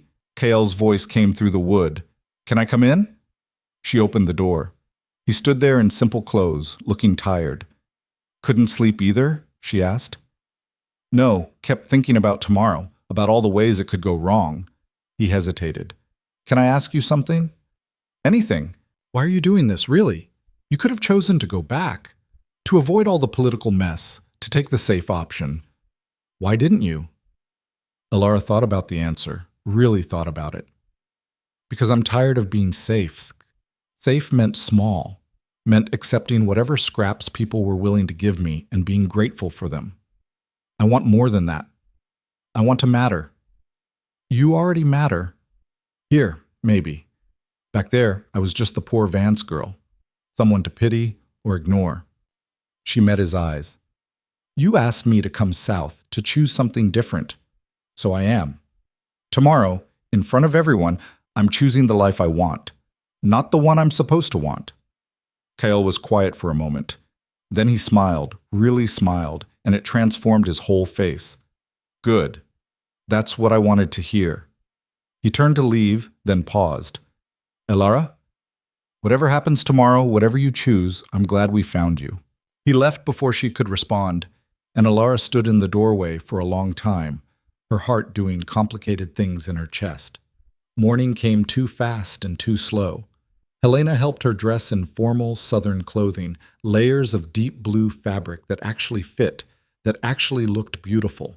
Her hair was pinned up in the traditional style. She looked like someone important. She looked like someone who belonged. The walk to the central square felt endless. People lined the path, silent and watching. She could feel their judgment, their curiosity, their doubt. The square was packed. The northern delegation stood on a raised platform on the east side, looking stern and official. The southern community filled the rest of the space, hundreds of faces all turned toward the center, where a ceremonial circle had been marked in white stone. Kyle, Finn, and Jasper stood inside the circle, dressed formally, waiting. Marcus stood at the northern edge of the circle, his presence commanding despite saying nothing. And Elara walked forward, alone, every eye following her progress. Isla stepped forward from the northern platform. Elara Vance, you stand accused of abandoning your community, of breaking faith with established suitors, of allowing yourself to be manipulated by foreign interests. What do you say to these charges? The formal language was designed to intimidate, to make her feel small again. Elara lifted her chin. I say I made a choice. My choice. Nobody forced me. Nobody manipulated me. I chose to leave a place where my worth was measured by my family's money and found a place where it's measured by my actions.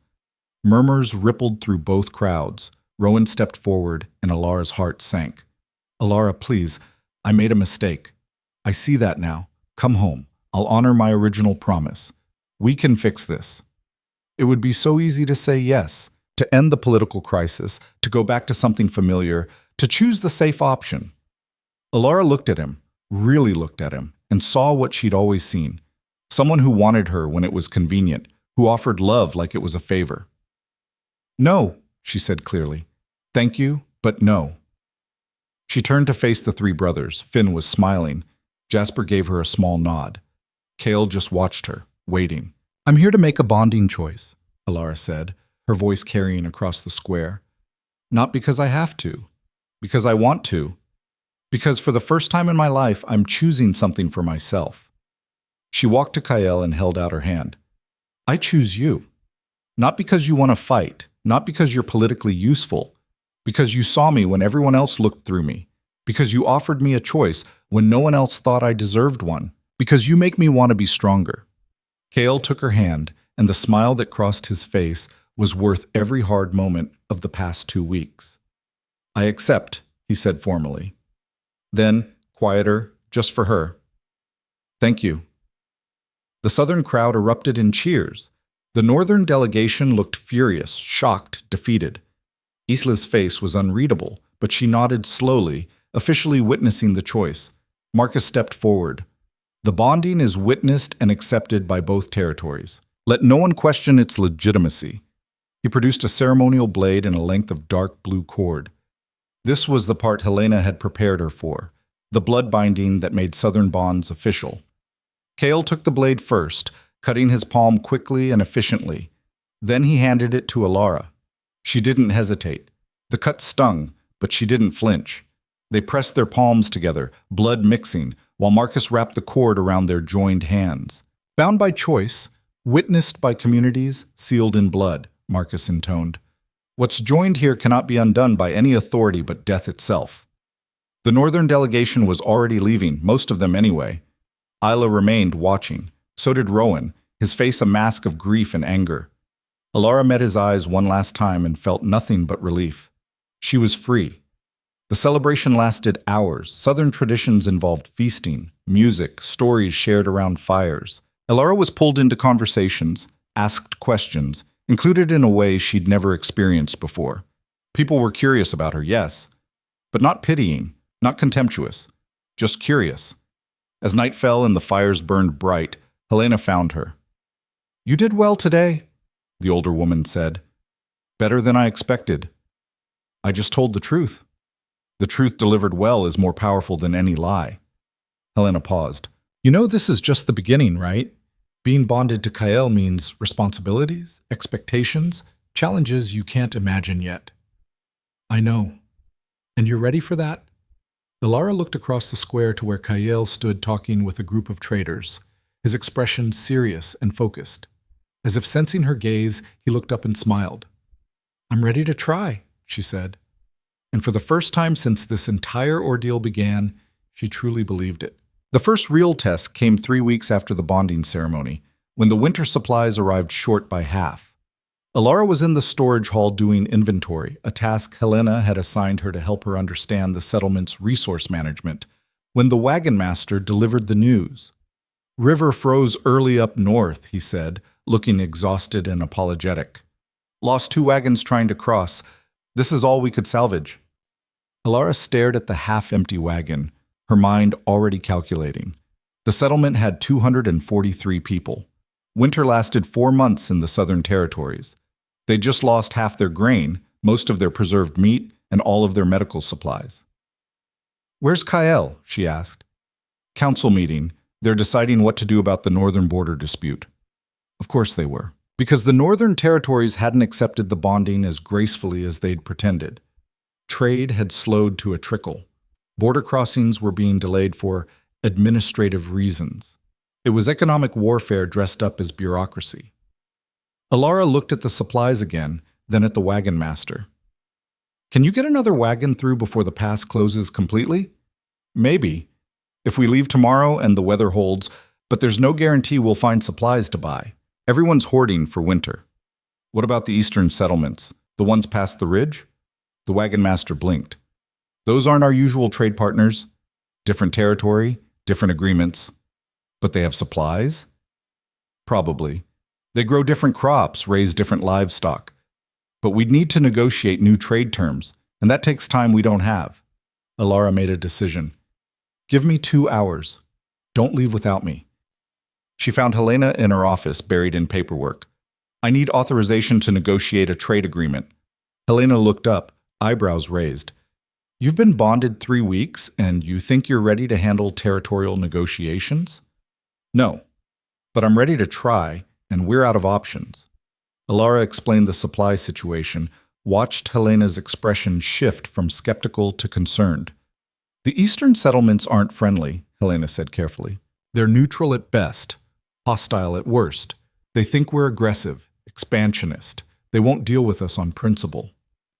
"Will they deal with me?" "You? Why would you be different?"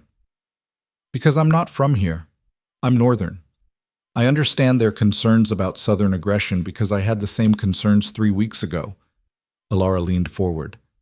"Let me try. Worst case, they say no, and we're exactly where we are now. Best case, we get supplies and open a new trade route." Helena studied her for a long moment. "Kale know you're planning this?" "Not yet. He's busy with the border situation." "He's going to be furious you didn't tell him." "Probably. But he'll be more furious if people starve because I waited for permission." A slow smile spread across Helena's face. "You're learning. Fine. You have authorization. But you're taking Finn with you. He knows trade, and he'll keep you from getting robbed blind." "Fair enough." Finn was less enthusiastic when she explained the plan. "The eastern settlements?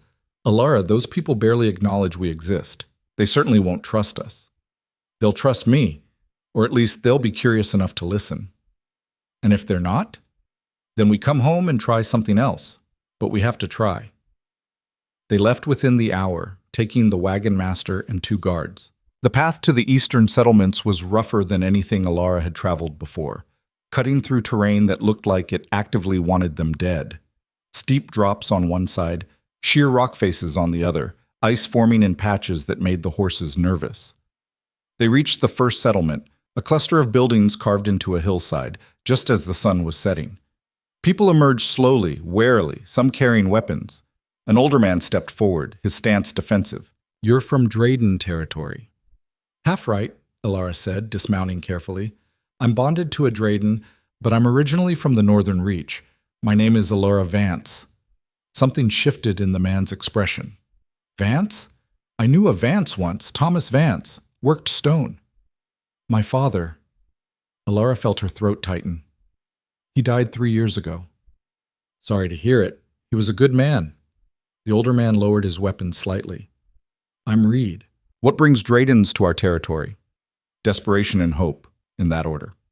Elara explained the supply situation, watched Reed's expression cycle through skepticism, calculation, and something that might have been sympathy. Why should we help you? He asked finally. Draydens have never helped us. You're right, they haven't. But I'm asking anyway, because 200 people will suffer if we can't find supplies. And some of those people are children who don't care about territorial politics. Pretty speech. Still doesn't answer my question. Elara thought fast. What do you need? What do the Draydens have that you want? Reed laughed, but it was bitter. Access. Your territory sits between us and the northern trade routes. Every time we try to move goods through, we get charged ridiculous fees or turned away entirely. You want our supplies? Give us free passage. Finn started to object, but Elara spoke first. Done. Free passage for your traders through Drayden territory, guaranteed for 5 years, in exchange for supplies now and first option on trade negotiations in the future. You can't promise that, Finn said quietly. I just did. We'll make it work. She turned back to Reed. Do we have a deal? Reed studied her, then extended his hand. You've got spine. I'll give you that. Your father would have been proud. They shook. We'll load your wagon. And Vance? Tell your Drayden husband that if he goes back on your word, I'll hold you personally responsible. Fair enough? They returned 3 days later with a wagon full of supplies and a trade agreement that would either save the settlement or get Elara in serious trouble. Possibly both. Cale was waiting when they rode in, his expression thunderous. Where the hell have you been? I've had people searching. He stopped when he saw the loaded wagon. What is this? Supplies, and a new trade agreement with the eastern settlements. Elara dismounted, her body aching from 3 days of hard riding. We were short. I fixed it. You fixed it. His voice was dangerously quiet. By negotiating a territorial agreement without authorization, without backup, without even telling anyone where you were going? I had authorization from Helena. I had backup, Finn and 2 guards, and I told the wagon master. She met his eyes. We needed supplies. I got them. At what cost? Free passage through our territory for Eastern traders. 5 years, guaranteed. Cale's expression went from angry to shocked. You promised them free passage? Do you have any idea what that means for our toll revenues, for our security protocols? Yes. It means we lose some income but gain a reliable trade partner. It means we have food for winter. It means people don't starve because we were too proud to make a deal. Elara's voice rose despite her efforts to stay calm. I know you're angry. I know I should have waited, should have consulted you. But people needed help now, not after 3 days of council meetings. They stared at each other, and Elara braced for the fight that was clearly coming. Instead, Kyle started laughing. Actually laughing, the sound echoing across the square. You're insane, he said, but there was admiration in his voice now. Completely insane. Do you know what my father is going to say? Probably nothing good. He's going to love you. Kyle pulled her into a hug, and she felt the tension drain from his body. Helena's already spreading word about what you did. People are calling it brilliant or reckless. Sometimes those are the same thing. He pulled back, his hands on her shoulders. But next time, tell me before you ride off to negotiate with potentially hostile settlements. I aged 10 years when I couldn't find you. Deal. The council meeting that night was intense. Marcus listened to Elara's report, asked pointed questions, then surprised everyone by approving the agreement. It's unconventional, he said, but it works. We've been trying to establish Eastern trade routes for years and getting nowhere. You managed it in 3 days. He looked around the table at the other elders. I'm making this official policy. Elara speaks with full Drayden authority on trade negotiations. The thin elder who'd opposed her before sputtered. She's been here a month, and she's done more for our trade position than you've done in 10 years, Silas. Marcus's voice cut like a knife. Sometimes fresh perspective is worth more than experience. Meeting adjourned. As people filed out, Helena caught Elara's arm.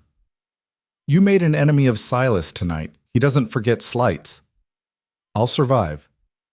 Yes, Helena said thoughtfully. I think you will. The Eastern Trade Agreement was just the beginning. Over the next months, Elara found herself pulled into more responsibilities than she'd imagined. Mediating disputes, managing resources, representing the Draydens in negotiations with other settlements.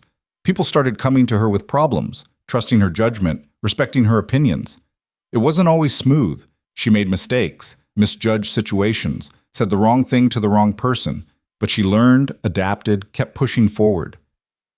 Winter hit hard that year, but the settlement survived. More than survived, thrived. The eastern trade route brought in goods they'd never had access to before. Other settlements took notice. By spring, the Dradens had 3 new trade agreements and a reputation for innovation. And Elara was at the center of it all. The real change came in early spring when a delegation arrived from the Northern Territories. Not the hostile group from the bonding ceremony. This was different, smaller, quieter, led by Magistrate Isla. They met in the council hall, and Elara was surprised to see Mira among them. "Sister," Mira said, and they embraced fiercely. "You look different." "I am different." Elara pulled back, studying Mira. "What are you doing here?" "She's part of the delegation," Isla said. "The Northern Council sent us to negotiate a formal trade agreement. Your eastern route has everyone talking, and we want in." Elara looked at Kael, who nodded. This was her meeting. "What are you offering?" she asked Isla. "Lumber, preserved foods, textiles. Things you need, things we produce well. In exchange for access to your eastern network," and Isla hesitated. "Your expertise in negotiation." "My expertise? You've opened routes we thought impossible, settled disputes that have festered for years, made deals that benefit everyone involved." Isla's expression was complicated. "The council was wrong about you. We see that now. We're hoping you'll be willing to help us do better." It was the closest thing to an apology Elara was likely to get, and it felt like victory. The negotiations took 3 days. Elara made sure the terms were fair to both sides, that neither territory got taken advantage of. She also made sure Mira was involved, teaching her sister the techniques she'd learned. On the last night, Mira found her alone on the settlement's northern wall, looking out at the stars. "I'm proud of you," Mira said quietly. "I know I've said it before, but I mean it. You've built something real here. We both have. You're doing well with the delegation, natural at it." "I learned from watching you," Mira paused. "Rowan got married. To Soren. 3 months ago." Elara felt nothing. No anger, no regret, just a distant acknowledgement.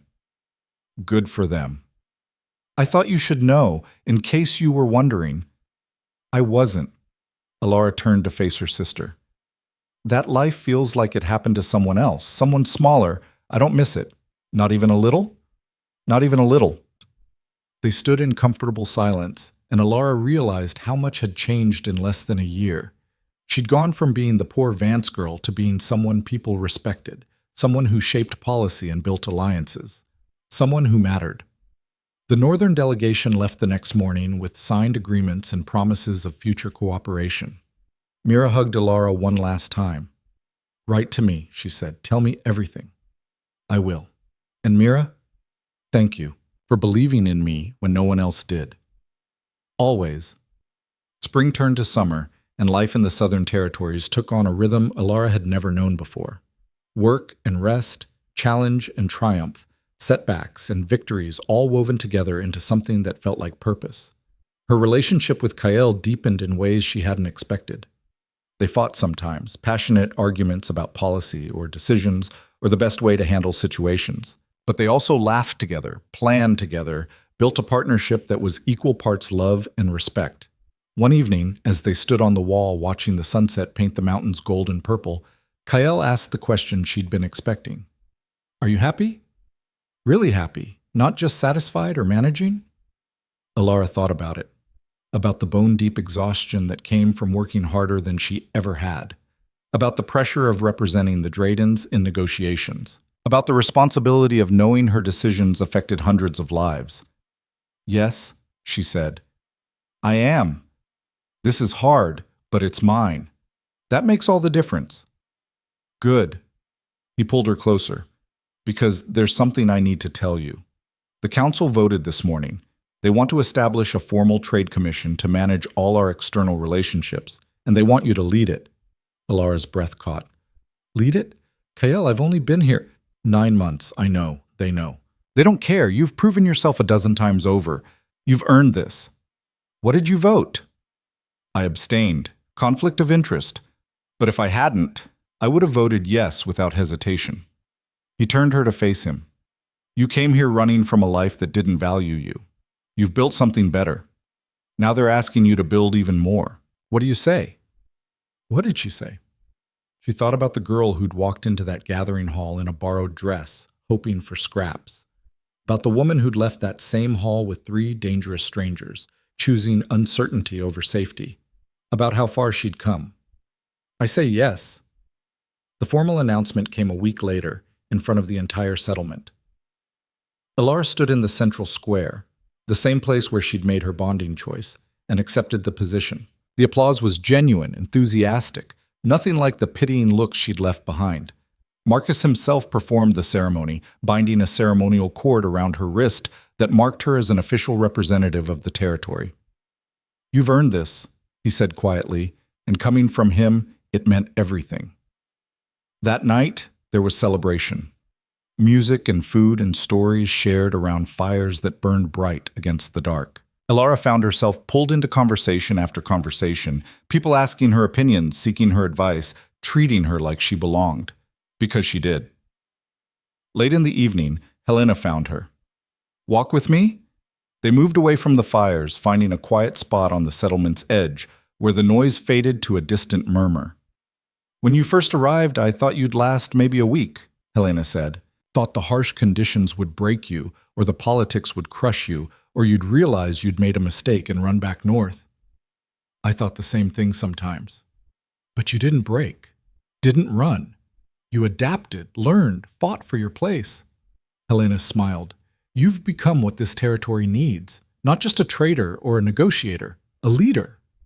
I'm not. You are. Whether you see it yet or not. Helena paused. Your mother-in-law, Kael's mother, she was supposed to be this. Strong, capable, a partner in building this territory.